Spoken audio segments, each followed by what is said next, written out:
Okay, I think that's the chap we played yesterday, I think, and I can't quite remember what we played, but it didn't really impress me at the time. So let's see if we can do a little bit better now. I think we played one of those classical type Queen's Gambit line. So I'm just going to, play a little bit of book and see at what stage we're going to deviate a little bit. I think I played the A6 line against him.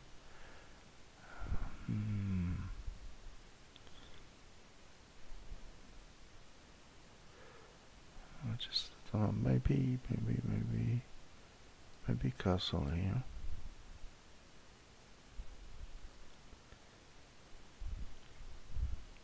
Bishop d3, that's the obvious move. We're going to play that little line that I played before. I'm just going to play a6. a6 is a move that packs a lot of punch. We take here now, and now we gain a tempo on the bishop when he takes, like so. The bishop usually comes back on d3, no, b3. I don't think anyway, it doesn't change the move that black plays, which is bishop here, controlling the big diagonal. Rook c. We just play c5 on time here. Of course, you wouldn't want to be stuck with a backwards pawn here in this position, but we just, I think, get it on time. I'm going to take with this. Probably bishop c2 is a decent move. Yes. Could we ask the question to this?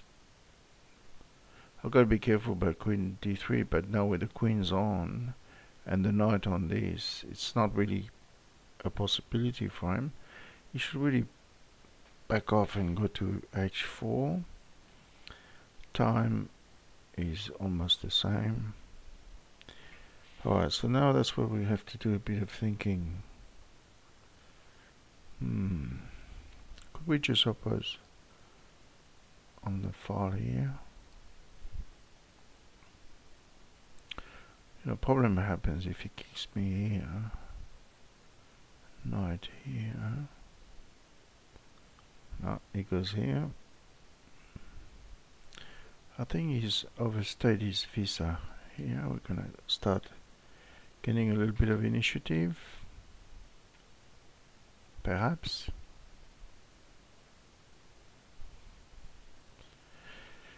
Knight e2. Nowadays it goes into rather passive squares. How about if we play this?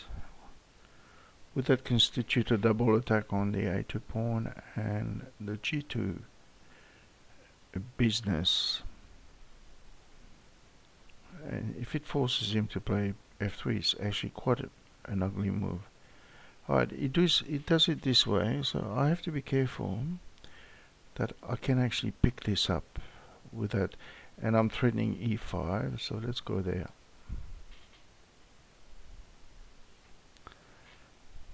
I have a retreat square here.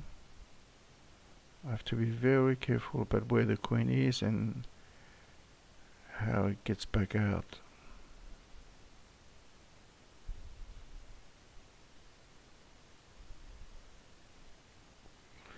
If bishop back, queen takes. It's a bit murky. I'm just trying to see how I'm going to get out of this. Alright, where can the queen go? Where can the queen go? Queen c4, queen here. Well, I mean, does e5 work? I don't know why he played bishop back here. Alright.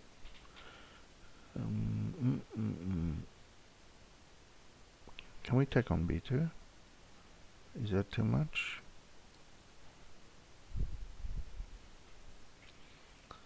Because what could happen is we'd go here, if rook here, queen here, rook, you can't play a rook here. It's a little bit time consuming to actually work out how the queen can crawl out of this. e5, I don't like e5 because of knight. Okay, he's on my queen, so do I get out this way? I might go back here and threaten mate again. That would be fun.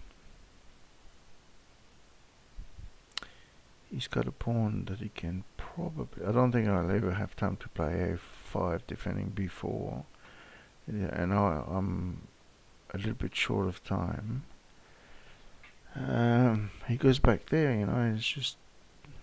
How about I go here and we we might try and suppose into a situation where he's lost his 2 pawns, and after knight f4 he gets exactly the same position. Except, that's what I'm saying, except he's lost 2 pawns. So now we can go back here, out of trouble. The queen has done his duty. We can play possibly a5. Knight here. I know what he's trying to do. He's trying to get a queen. He's trying to get a queen onto d3 and take here. But perhaps we're not going to oblige here. Right, we have to speed it up a little bit.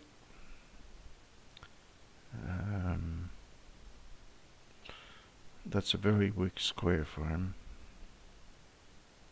Then a5 really strengthens the whole game. Now you cannot go to d3 because of bishop here.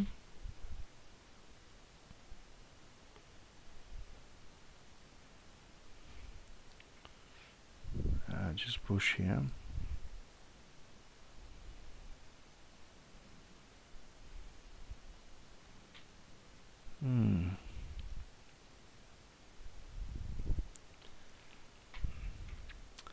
It would be useful if I could play bishop here and neutralize his bishop on a strong diagonal here.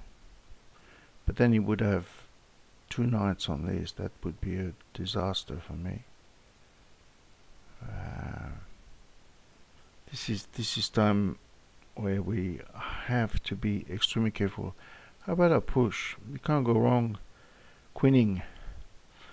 Bishop supports that. If we can march our pawn to here and then play bishop here, I don't know, that might work. Pawn here, okay. It's a little bit funny. I'm gonna go here. Now the bishop having moved away from this diagonal gives me a bit of breathing space. He cannot stick a rook here. If the queen comes here, I can actually play the second knight here. It seems to cost him more time than it's costing me here. He could play bishop back, which he does. Can we afford to actually take here? Because what that does is now we have a massive move here. It forces the, I think, the knight to go back, and when the knight goes back, we trap the rook here. This bishop is deadly. I just have to be careful he doesn't stick a queen here and checkmates me in the corner. The knight is here, which is good. The bishop on f2 has prevented the rook from... okay, let's have a check and pick up the other one. So we might pick up 2 exchanges here, this way. We actually pick up a rook, because he cannot take, well, if he does, now if he picks up this one, we pick up the bishop, and he's completely gone. And there's 2 passed pawns here. He resigns. Very interesting and very tight. The queen's gambit usually is very strong for white.